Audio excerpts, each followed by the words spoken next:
Bonjour, dans le dernier épisode, Thésée est parti en Crète accompagné de 13 jeunes Athéniens pour affronter le Minotaure. Grâce à l'aide d'Ariane, la fille du roi Minos, et à son propre courage, il est parvenu à vaincre le monstre à main nue. Puis, il a retrouvé la sortie du labyrinthe en suivant le fil qu'Ariane lui avait donné. Et tous ensemble, ils ont fui la Crète. Aujourd'hui, je vais te raconter ce qui s'est passé pendant ce voyage de retour et comment un simple oubli a provoqué une tragédie. Épisode 10, l'oubli et la mer Égée. Le bateau file sur la mer. Le vent souffle fort dans la voile noire. Thésée est debout à l'avant, le regard perdu. Il pense au combat, à la mort du Minotaure et à Athènes qui l'attend. Mais surtout, il pense à Ariane. Car oui, elle a quitté sa famille, son palais et son île pour suivre Thésée. Elle dort à bord du navire, entourée des jeunes qu'elle a sauvés. Un jour, sur leur chemin, ils s'arrêtent sur une petite île. Certains disent qu'elle s'appelle Naxos.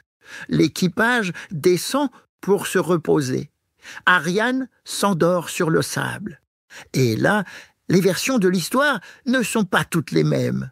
Certains racontent que Thésée l'a abandonné volontairement.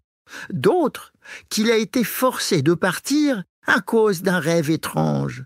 Ou même que les dieux, en particulier Dionysos, sont intervenus et ont réclamé Ariane pour eux-mêmes. Ce que l'on sait en tout cas, c'est qu'au lever du jour, le navire est reparti et qu'Ariane est restée seule sur l'île.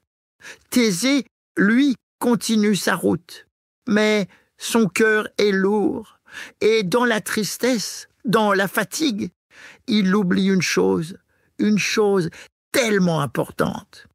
Avant de partir, il avait promis à son père, le roi Égée, que s'il revenait vivant, il hisserait une voile blanche, et que s'il mourait, la voile resterait noire. Et voilà qu'au moment d'approcher des côtes d'Athènes, la voile noire est toujours hissée. Par oubli, par négligence, mais elle est bel et bien là. Du haut d'une falaise, le roi Égée observe l'horizon. Il voit le navire. Il reconnaît sa forme, il sait que c'est le bon navire.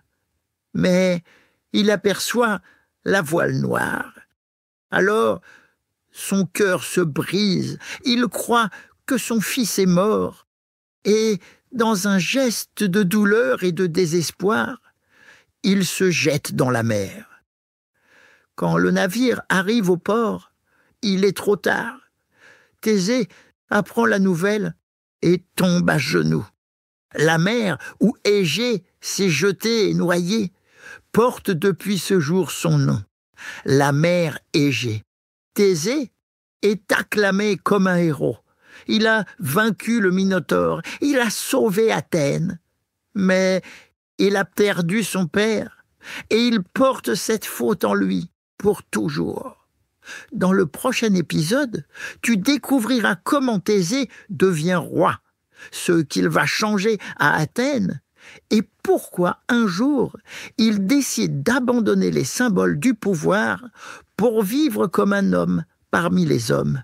Alors, abonne-toi vite pour suivre la suite du mythe de Thésée.